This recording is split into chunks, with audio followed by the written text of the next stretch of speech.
So are we out of woods या अभी भी कुछ इशू बाकी है? Good afternoon, Sumit ji. First of all, thanks for having me on this show.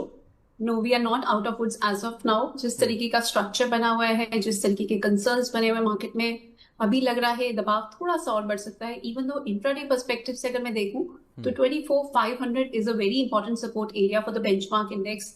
और अगर मैं बैंक निफ्टी की बात करती हूँ तो 53,900 54,000 mark is acting as a very strong support area. So यहाँ से कुछ रिवाइवल जरूर देखने को मिलेगा. बट अगर हम सेंटिमेंट्स की बात करें तो they have taken a big hit. और बैंक निफ्टी में तो हमने सिग्निफिकेंट सेलिंग प्रेशर आते हुए which is continued for the second consecutive week. So अभी मेजर कंसर्न, जैसा कि आपने भी हाईलाइट किया, मेजर कंसर्न इज टैरिफ. जिस तरीके से 50% जो टैरिफ का स्लैब था जो यूएस ने इंडियन गुड्स पे इंप्लीमेंट किया था, that has come into effect from 27th अगस्त. और इसी वजह से हम सिग्निफिकेंट प्रेशर आते हुए देख रहे हैं, specially the export oriented sectors. Because US का अगर हम ओवरऑल देखें तो हम 20 से 25% ऑफ हमारे जो एक्सपोर्ट्स है they are targeted towards US. और इसका हमारे जो ओवरऑल जो हिट आने वाला है इकोनॉमी पे, that is going to be almost $24 billion. सो काफी मेजर है. ये काफी ज्यादा लेबर इंटेंसिव सेक्टर्स हैं और हमारा जो कॉम्पिटिटिव एज है we are going to lose that. Because बहुत सारी जो दूसरी कंट्रीज है वहाँ टैरिफ स्लैब्स काफी कम है. They are in the range of around 15 to 20% जो हमारे कॉम्पिटिटर्स हैं. सो यहाँ काफी ज्यादा हिट आ रहा है. बट वही the silver lining here is the fact that government ने जो जीएसटी स्लैब्स में राशनलाइजेशन की बात की है, that is going to be a big positive for the Indian markets. So market उसकी तरफ भी काफी ज्यादा नजर कर रही है और उससे ऑलमोस्ट $15 बिलियन तक का ऑफसेट हो सकता है जो टैरिफ का ओवरऑल इम्पैक्ट नेगेटिव होने वाला है. सो इन अ वे हमारे जीडीपी पे सिर्फ 40 to 30 बेसिस पॉइंट तक का इम्पैक्ट देखने को मिलेगा. बिकॉज टैरिफ की बात करें तो इट इज एस्टिमेटेड कि 70 basis point two 1 percentage point तक का जीडीपी पे इम्पैक्ट नेगेटिव देखने को मिल सकता है. बट वहीं जीएसटी की वजह से जो कंजम्पशन बूस्ट होगा, जो इजी टैक्स कंप्लायंस हो जाएगी, जो काफी लोग टैक्स ब्रैकेट में आ सकते हैं, इससे एडिशनल रेवेन्यूज भी आएंगे later on. Even though near term में ऑलमोस्ट 85,000 करोड़ का रेवेन्यू लॉस होगा गवर्नमेंट को, बट ओवरऑल लॉन्गर टर्म में इसका बेनिफिट होगा. और इस साल गवर्नमेंट ने ऑलरेडी टैक्स ब्रेक्स भी अनाउंस किए थे. So overall consumption is likely to take a big boost. और जिस तरीके से हम अपना डोमेस्टिक कंजम्पशन ड्रिवन इकोनॉमी की तरफ जा रहे हैं, so this is going to be a big structural reform for the overall economy. So ये फैक्टर पॉजिटिव है. हम दूसरी मार्केट्स को भी एक्सप्लोर करेंगे. गवर्नमेंट फर्दर रिलीफ मेजर्स भी दे सकती है. सो दिस इज जो मुझे लगता है टैरिफ का इम्पैक्ट बहुत ज्यादा नहीं रहेगा. येस, 40 बेसिस पॉइंट तक का इम्पैक्ट देखने को मिल सकता है. और अभी भी इंडियन गवर्नमेंट की negotiations are continuing with the US administration. तो शायद यहाँ पर भी मुझे लगता है 50% टैरिफ लॉन्ग टर्म में नहीं होल्ड करेंगे, ये भी कुछ हद तक कम हो सकते हैं. जी. सो ओवरऑल मेरा व्यू एक चीज और, क्योंकि टैरिफ का जो दूसरा बड़ा इम्पैक्ट आ सकता है, दो इस सेक्टर को बाहर की साइड रखा हुआ है लेकिन जो डिमांड साइड है वो थोड़ी वीक रहेगी. तो आईटी को आप कैसे रीड कर रहे हो कि कल आईटी चला फिर आईटी टूटा, तो आईटी एक दिन चलता है या 2 दिन चलता है फिर वापस कूल ऑफ हो जाता है. सो एज ऑफ नाउ लग रहा है कि ये बॉटम के अराउंड है या अभी और वीकनेस बाकी रहेगी यहाँ पे? मुझे लगता है सुमित जी थोड़ा सा कंसोलिडेशन का फेज रहेगा. बट येस, यहाँ पर कुछ अच्छी बेट्स भी जरूर इमर्ज हो रही हैं. इवन तो जो उन्होंने गाइडेंस दी है, जो भी रिजल्ट्स निकल के आए हैं, बहुत स्ट्रांग नहीं रही है. और जिस तरीके से एआई का भी इम्पैक्ट हम आईटी सेक्टर पे आते हुए देख रहे हैं. इवन दो येस यूएस का टैरिफ का मेजर इम्पैक्ट है, बट अदरवाइज भी एआई का भी इस सेक्टर पे कुछ हद तक इम्पैक्ट देखने को मिल रहा है. सो बहुत स्ट्रांग ग्रोथ एक्सपेक्टेड नहीं है. बट येस, यहाँ पर कुछ वैल्यू बाइज की अपॉर्चुनिटीज जरूर इमर्ज हो रही है. और अगर मैं स्टॉक स्पेसिफिक बात करूं तो मेरी नजर टीसीएस पे काफी रहेगी, जहां पर हमने 2900 से 3000 के लेवल पर एक बहुत स्ट्रॉन्ग बेस बिल्डिंग आते हुए देखी है. और हमने कुछ स्पर्ट भी आते हुए देखा. इवन दोबारा से कुछ कूल ऑफ देखने को मिला. But this stock is looking attractive. Even at current levels one can look for the stock. और नहीं तो कुछ टिप्स मिलते हैं टुवर्ड्स 3020 लेवल्स, ये एक अट्रैक्टिव बाई की अपॉर्चुनिटी इमर्ज होगी. और हाई साइड में मेरा ऐसा मानना है कि लॉन्गर टर्म इन्वेस्टर्स के लिए 3600 से 3750 तक के लेवल्स भी देखने को मिल सकते हैं टीसीएस में. Okay, तो this is not a short term perspective. This is a slightly longer term perspective. Downside में की सपोर्ट एरियाज रहेंगे. 2800 का एक स्टॉप लॉस मेंटेन करके इसमें बाइंग की जा सकती है. 2800 का स्टॉप लॉस. तो सुमित जी अगर देखिए तो एशियन पेंट्स में कॉम्पिटिटिव एज जो था इस कंपनी का काफी हद तक कम हो गया था. कॉम्पिटिशन काफी ज्यादा फियर्स हो गया और हमने इसमें काफी ज्यादा lacklustre move for a very long prolong period आते हुए देखी. बट अब ये स्टॉक रिवाइवल की सिनेरियोज दिखा रहा है. जिस तरीके से जीएसटी कट की भी बात हो रही है, आई थिंक कंजम्पशन को काफी बूस्ट मिलेगा. Then you also have the festival season which is going on. इससे भी एशियन पेंट्स के स्टॉक को फायदा मिल सकता है. So overall the outlook is positive. But मैं बहुत बुलिश नहीं हूँ इस स्टॉक पे. पॉजिटिव आउटलुक जरूर मेंटेन रहेगा, but it's not a very bullish story which is unfolding in this stock. So overall देखें तो इस स्टॉक में नियर टर्म के लिए 2320 के लेवल्स पर एक बहुत स्ट्रॉन्ग सपोर्ट इमर्ज हो रहा है टेक्निकल चार्ट्स की बात करें तो, and it is corresponding to its key moving averages as well. So मेरा ऐसा मानना है कि ये स्टॉक सर्च कर सकता है towards level of around 2700 on the higher side. So इसमें बाय का ही व्यू रहेगा। कुछ डिक्लाइंस मिलते हैं टुवर्ड्स 2440 2450 के लेवल्स पर इस स्टॉक में बाइंग की जा सकती है, and one can look for targets of around 2700। 2700 के ऊपर सस्टेन करना इस स्टॉक के लिए थोड़ा सा मुझे लग रहा है मुश्किल रहेगा अभी नियर टर्म में, at least unless we see a very strong festival demand emerging. Otherwise 2700 के ऊपर ये सस्टेन नहीं कर पाएगा, मेरी एडवाइस रहेगी इसको दोबारा से भी कंसिडर करेंगे, बट 2700 के टारगेट्स लेके चले। ओके और ma'am Asian paints, sorry hero MotoCorp. So hero MotoCorp में सुमित जी मेरा ऐसा मानना है कि काफी अच्छा बूस्ट मिलेगा, बिकॉज जिस तरीके से प्राइस सेंसिटिव सेक्टर पे जीएसटी कट का एक इम्पैक्ट देखने को मिल सकता है, ये स्टॉक काफी फ्लेवर में रह सकता है, and we have seen a significant spurt already coming in this stock, but थोड़ी सी वैल्यूएशन यहाँ पर स्ट्रेच नजर आ रही है। सो थोड़ा सा कूल ऑफ की वेट करें, बिकॉज अगर हम पिछले 5 हफ्ते से देखते हैं तो ये स्टॉक में कंसिस्टेंटली हमने अपसाइड आते हुए देखी है। सो थोड़ा सा कूल ऑफ की वेट करें, जल्दी ना करें इस स्टॉक में, एक फोमो की फीलिंग जो आ जाती है उसको अवॉइड करें। I would suggest wait for levels of around 4700, थोड़ा सा यहाँ से डीप रहेगा, बट 4700 के लेवल्स पर इस स्टॉक में सर्टेनली बाइंग की जा सकती है। मीडियम टर्म के टारगेट्स की मैं बात करूं तो 5750 तक के टारगेट्स रहेंगे।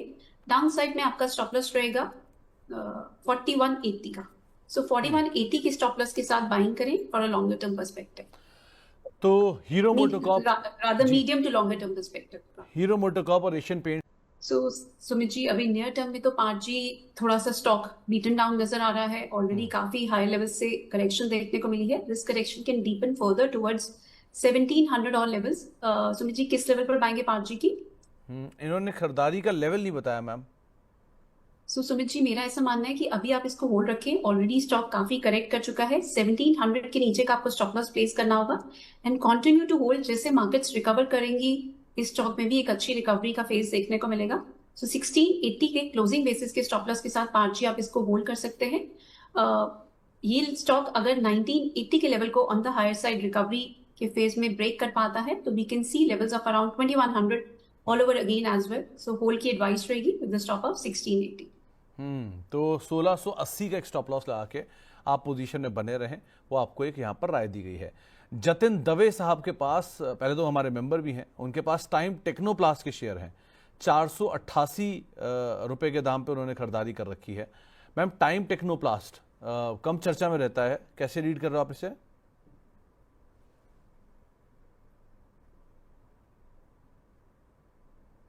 तो जतिन जी आपने एक अच्छा स्टॉक पिक किया है और इनफैक्ट थोड़े से हाई लेवल्स पे जरूर लिया है, बट अभी भी स्टॉक का स्ट्रक्चर पॉजिटिव बना हुआ है।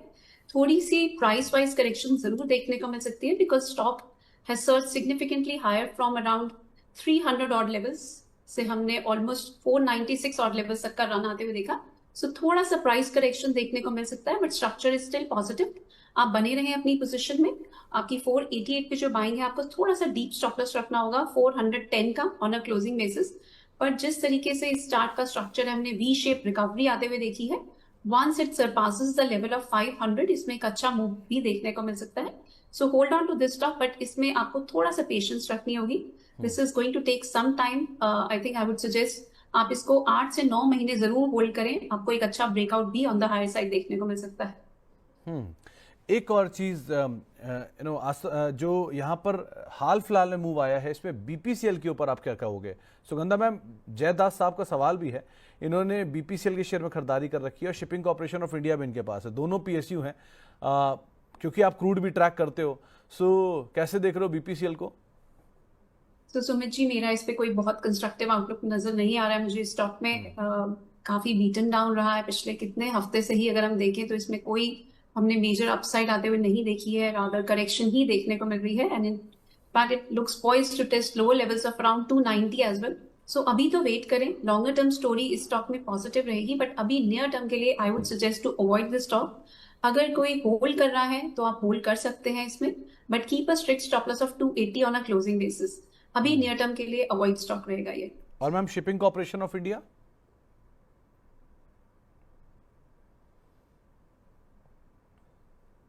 सो इसमें सुमित जी एक कंस्ट्रक्टिव आउटलुक बन रहा है। गवर्नमेंट यहाँ पर इस सेक्टर पर काफी ज्यादा फोकस भी कर रही है।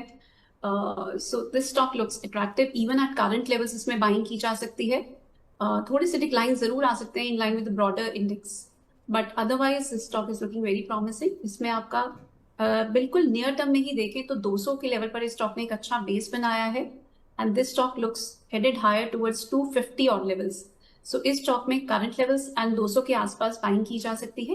Keep a stop loss of 185 on a closing basis, and 250 तक के हायर साइड के टारगेट्स रहेंगे from 6 to 7 months perspective. Okay ma'am, एक सवाल आया है ओला इलेक्ट्रिक को लेकर। इसमें खरीदारी कर रखी है और आज ओला इलेक्ट्रिक चला भी हुआ है, 11-12% के आसपास की तेजी है। विशाल कुमार जी का सवाल है, इन्होंने 55 रुपए के दाम पे खरीदारी की है। तो खरीदारी तो इन्होंने अभी की है जब ये ऑलरेडी 45 से 55 हो चुका है। क्या करना चाहिए इसमें अब? सो सुमित जी, हमने भी कुछ फोरम्स पर इसमें स्ट्रॉन्ग बाइंग का व्यू दिया था और stock has already surged significantly higher.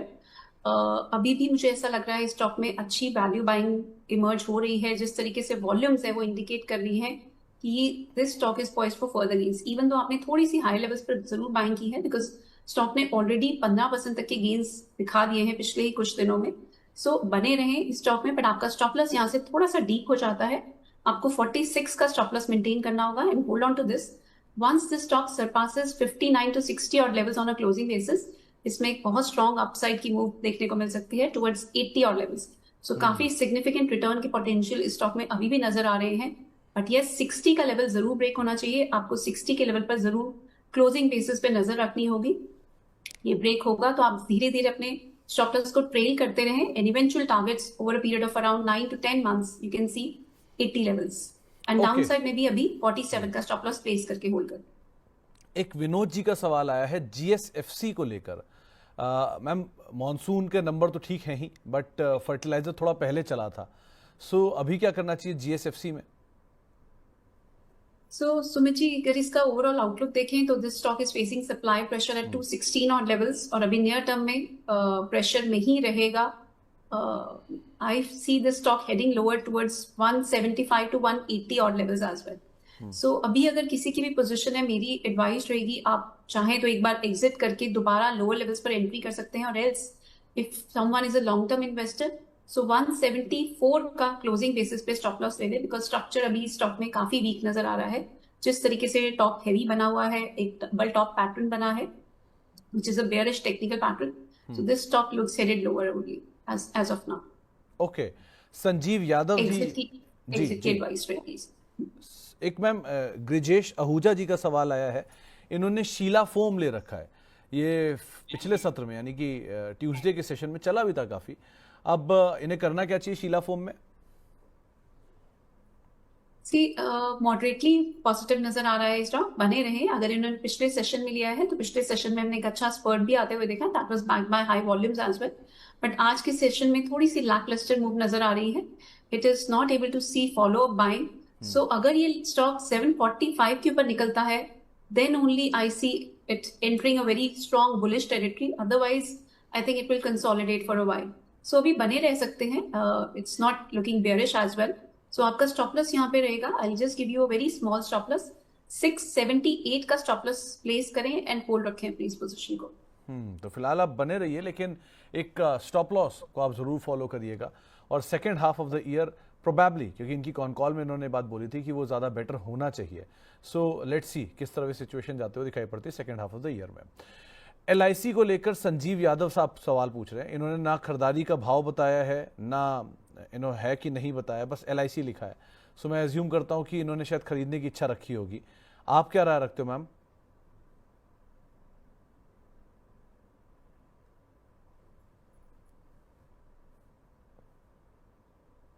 Sumit ji, इस स्टॉक पे भी अभी थोड़ा सा साइडवेज एक्शन रहेगी, बट लॉन्गर टर्म स्ट्रक्चर काफी पॉजिटिव है। So hold on to this stock. इन्होंने बाइंग का प्राइस अपना नहीं बताया है, बट मेरा ऐसा मानना है कि इस स्टॉक में for a period of around 1 year अगर आप होल्ड करते हैं तो आपको 1100 तक के लेवल्स भी देखने को मिल सकते हैं। डाउन साइड में अगर मैं इसके सपोर्ट की बात करूं तो 775 is likely to act as a very strong support. So मेरा ऐसा मानना है कि नियर टर्म में शायद थोड़ा सा प्रेशर रहे, बट लोअर लेवल्स पर स्टॉक में एक अच्छी बाइंग इंपल्स देखने को मिलेगा। एंड जिस तरीके से चार्ट स्ट्रक्चर बना हुआ है, it has given a breakout above its downward sloping trend line on a closing basis, और वीकली चार्ट्स पर ये ब्रेकआउट हुआ है. So this is just a period of consolidation, and eventually this stock will move higher towards 1100 to 1150 on levels. बने रहे 775 के stop loss के साथ. 775 का स्टॉप लॉस बने रहने की राय आपको यहां पर दी गई है. इरमीन फातिमा जी का एक सवाल आया है मार्क्संस फार्मा पर. मैम, इन्होंने 200 रुपए के दाम पे खरीदारी की थी और ये वो स्टॉक है जो कि यूएस से 96% रेवेन्यू उठाता है. करीब 2 से 3 महीने का इनका 2 से 3 साल का इनका नजरिया है. अब आपको लग रहा है कि आ गया कंफर्टेबल जोन में? यस सुमित जी, जिस तरीके से टैरिफ का थ्रेट था, ऑलरेडी प्राइस रिफ्लेक्ट कर चुके हैं इसको. ट्रम्प साहब ने और भी ज्यादा थ्रेट्स दिए हैं कि वो यूएस में फार्मा के जो भी इंपोर्ट्स हैं उस पर फर्दर टैरिफ्स इंपोज कर सकते हैं. But I think this is already discounted in prices. जब तक ये स्टॉक 160 के ऊपर होल्ड कर रहा है, मुझे लगता है लोअर लेवल से इसमें बाइंग की अपॉर्चुनिटीज इमर्ज होंगी. रादर मैं थोड़ा सा एग्रेसिव बेट के लिए इसको करंट लेवल्स पर भी बाइंग की एडवाइस दूंगी. बट यस, ये सिर्फ एग्रेसिव इन्वेस्टर्स के लिए रहेगा, बिकॉज बहुत ज्यादा फार्मा सेक्टर पे अभी भी फेयर बना हुआ है कि काफी हाई टैरिफ्स इंपोज हो सकते हैं. बिकॉज वो चाहते हैं कि फार्मा प्रोडक्ट्स के जो प्राइसेस हैं यूएस में ऑलमोस्ट 1400 से 1500% कम हो जाए. So which is a big thing. So let's see how Trump साहब इस फार्मा सेक्टर पे अपने टैरिफ को इंपोज करते हैं या रिवोक करते हैं. बट स्टिल इस स्टॉक की बात करें तो 169 170 पे बहुत स्ट्रॉन्ग बेस बिल्डिंग नजर आ रही है. 160 के एक स्टॉप लॉस के साथ एग्रेसिव बाइंग की जा सकती है करंट लेवल पर. और हाई साइड की बात करें, मेरा ऐसा मानना है कि 210 के ऊपर अगर ये स्टॉक निकल जाता है तो एक अच्छी अपसाइड भी इसमें देखने को मिलेगी. बट नियर टर्म के लिए 210 के टारगेट के लिए इसमें बाइंग की जा सकती है. तो आप इसमें बाय तो कर सकते हैं, लेकिन थोड़े एग्रेसिव हैं तो, क्योंकि टैरिफ को लेके बहुत अनिश्चितता है और ये कंपनी बड़ा यूएस एक्सपोजर रखती है. सो उस हिसाब से आप काम कीजिएगा. लेकिन अगर आप रख रहे हैं तो एक स्टॉप लॉस आपको बताया गया है, उसको फॉलो कर सकते हैं. इसके अलावा एक सवाल आया है हमारे पास अदानी ग्रीन को लेके. आचार्य नारायण शर्मा साहब का सवाल है. ये पूछ रहे हैं कि क्या अदानी ग्रीन खरीदने का सही समय है?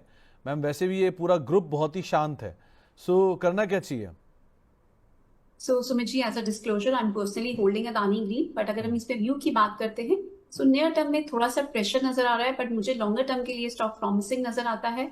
इस स्टॉक ने बहुत टाइम से कोई बहुत अच्छी परफॉर्मेंस नहीं दी है. It has gone into a big consolidation phase, जहां डाउन साइड में 885 is acting as a good support. But वहीं हाई साइड की बात करें तो 1100 के ऊपर नहीं निकल पा रहा है. 1100 के ऊपर अगर ये स्टॉक निकलता है तो एक मेजर अपसाइड भी इसमें अनफोल्ड हो सकती है. So it's holding below it's key moving averages. But wait करना होगा, आपको थोड़ी सी पेशेंस रखनी होगी. मेरी सजेशन है आप इसमें होल्ड कर सकते हैं, keeping a stop loss of 845 on the down side. 845 का एक स्टॉप लॉस लेकर आप पोजीशन के अंदर बने रह सकते हैं. मैम, बैंकिंग स्पेस पर स्पेशली जो पीएसयू बैंक्स हैं, छोटे पीएसयू बैंक्स, इनको लेकर आपकी राय क्या है? क्योंकि वो पूछ रहे हैं कि धनलक्ष्मी बैंक, आईओबी जैसे बैंक्स हैं इनके पास, अब इसमें करें क्या? सो हम आईओबी की ही बात कर लेते हैं. आई थिंक सुमित जी, हमने इन स्टॉक्स में ऑलरेडी एक अच्छा मूव आते हुए देखा. उसके बाद कंसोलिडेशन फेज में चले गए हैं. कुछ रिकवरी के चांसेस अभी भी नजर आ रहे हैं, जैसा कि मैंने मेंटेन किया कि मुझे बैंक निफ्टी में भी एक अच्छा सपोर्ट नजर आ रहा है. बट रीसेंट टाइम्स में it has under perform the benchmark index Nifty. But यहाँ से स्लाइटली बुलिश आउटलुक बन रहा है. बहुत बुलिश नहीं है अभी भी, but yes, slightly positive view जरूर ले सकते हैं. If I look at PSU banks, so मेरी पीएनबी में काफी कंस्ट्रक्टिव व्यू बन रहा है. इसके साथ साथ आईओबी की बात करते हैं तो आईओबी में once we see a breakout above 41 levels, इस स्टॉक में एक अच्छे गेन्स बन सकते हैं towards 60 odd levels as well. ये व्यू शॉर्ट टर्म का नहीं रहेगा. This is a view of around 8 to 9 months. In fact Sumit ji, मैं यहाँ पे एक अपना व्यू भी ओवरऑल मेंटेन करना चाहूंगी. मेरा ऐसा मानना है कि 24,180 is going to act as a very strong support for Nifty. वहां से मुझे लगता है एक स्ट्रॉन्ग रिवाइवल देखने को मिल सकता है ओवरऑल मार्केट्स में. And towards year end we are likely to head towards new highs as well, because tariff की अनसर्टेनिटी ऑलरेडी काफी वे डाउन कर रही है मार्केट्स को. बट जिस तरीके से जीएसटी रिफॉर्म्स गवर्नमेंट लेके आएगी, फेस्टिवल चेयर की वजह से कंजम्पशन बूस्ट होगी, एंड आरबीआई भी एक फर्दर रेट कट कर सकता है. US Fed has already indicated about a 25 basis point rate cut at its September meeting. So dollar index दबाव में रहेगा, जिससे इंडियन एसेट्स की अपील इनहांस होगी. और जिस तरीके से कंजम्पशन ड्रिवन इकोनॉमी की तरफ हम हेड कर रहे हैं, इनफ्लोज भी ग्रेजुअली इंप्रूव होंगे, इवन दो FIIs का काफी आउटफ्लोज रहा है. सो ओवरऑल लोअर लेवल से इस सेक्टर में भी मुझे लगता है एक स्ट्रॉन्ग बाइंग की अपॉर्चुनिटीज इमर्ज होंगी. थोड़ा सा टाइम देना होगा. It we are witnessing a period of around sorry price and time wise correction. So 41 के लेवल्स के ऊपर आईओबी में बाइंग की एडवाइस रहेगी. इसके साथ साथ पीएनबी पे भी मेरा पॉजिटिव व्यू बना हुआ है. So I just share the levels as well for PNB. PNB में थोड़ा सा डिक्लाइन मिलते हैं towards level of around 97 to 95. PNB में भी बाइंग की जा सकती है because it has given a breakout above its downward sloping trend line और अभी एक कंसोलिडेशन का फेज चल रहा है. सो 95 से 96 की रेंज में इसमें बाइंग करें. Keep a stop loss of 84 on the down side and high side में 122 से 125 तक के लेवल देखने को मिल सकते हैं. ओके मैम, एक सवाल बीएससी पर आया है. करीब करीब ये लोस के आसपास ही चल रहा है. जहां इन्होंने खरीदारी की यहीं पे खरीदारी है. इनका कहना है कि 2080 भी शायद खुलता हुआ दिखाई पड़े बीएससी में. आप देख रहे हो क्या ऐसा कुछ? Sumit ji, I would not be able to comment on BSC because I have been having exposure to BSC futures, so I would not be able to comment on BSC. मैं level जरूर बता सकती हूँ. इसमें support की बात करें तो 1800 is a support area, while we have a strict resistance at 2600 levels.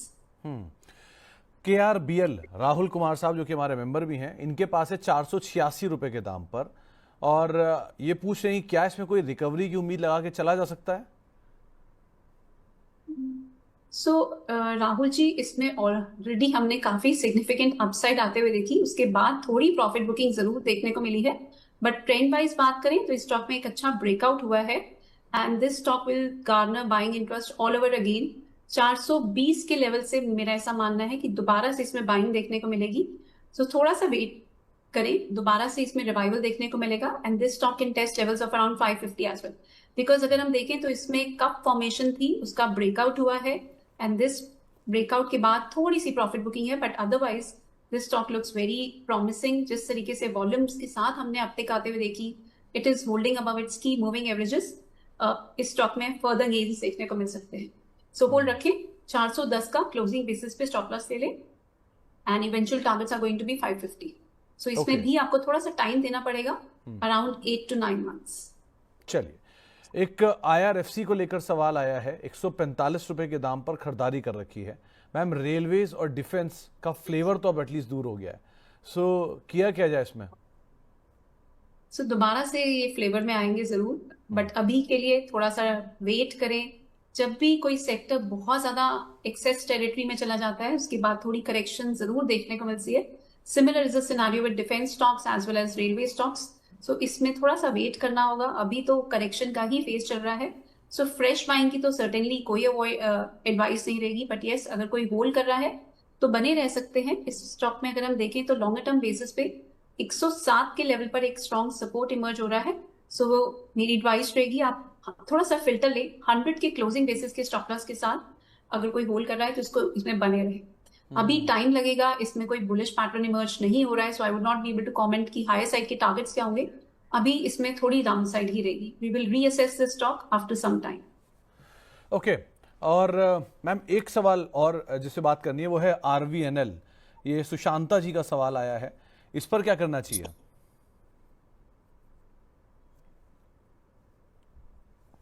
So, Sumit ji, RVNL is holding close to its very important support of 298. 298 के आसपास इसमें एक अच्छा सपोर्ट है, so which is very close to the current price. So थोड़ा सा और pen देखने को मिलेगी. काफी ज्यादा ऑलरेडी स्टॉक में हमने पेन आते हुए देखी है, but 298 should hold on a closing basis. जब तक 298 होल्ड कर रहा है, रिवाइवल की बहुत स्ट्रॉन्ग चांसेस हैं. But yes, a word of caution, अगर 298 का लेवल क्लोजिंग बेसिस पे ब्रेक हो जाता है तो मेरी एडवाइस रहेगी जरूर आप स्टॉक से एग्जिट करें. फर्दर पेन भी आपको देखने को मिल सकती है अदरवाइज.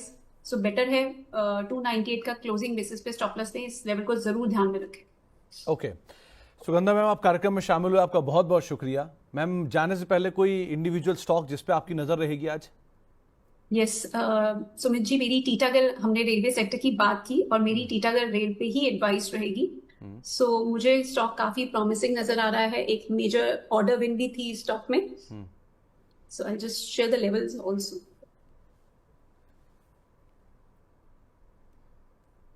So इस स्टॉक में स्लाइट डिक्लाइंस पर अराउंड 820 इसमें बाइंग की जा सकती है, keeping a stop loss of 770. और हाई साइड में हमारे टारगेट्स रहेंगे इसमें 950 से 970. 980 का लेवल अगर ये स्टॉक में ब्रेक हो जाता है तो इट्स हेडेड सिग्निफिकेंटली हायर। सो अभी सिर्फ एक रेंज के ट्रेड के लिए बाइंग की जा सकती है, बट अगर 980 का लेवल क्लोजिंग बेसिस पे ब्रेक होता है तो एक सिग्निफिकेंट ब्रेकआउट भी होगा। So I just repeat the levels, 820 825 के आसपास बाइंग, 770 का स्टॉप लॉस एंड 950 से 970 तक के टारगेट्स। ओके, तो 950 तक के टारगेट्स के लिए, 970 तक के टारगेट्स के लिए आप टीटागढ़ रेल को देख सकते हैं। 770 का स्टॉप लॉस यहां पर मेंटेन कर सकते हैं। सुगंधा मैम कार्यक्रम में शामिल हुए, आपका बहुत बहुत शुक्रिया आज अपना समय हमें देने के लिए और हमसे बातचीत करने के लिए। अब रुक करते हैं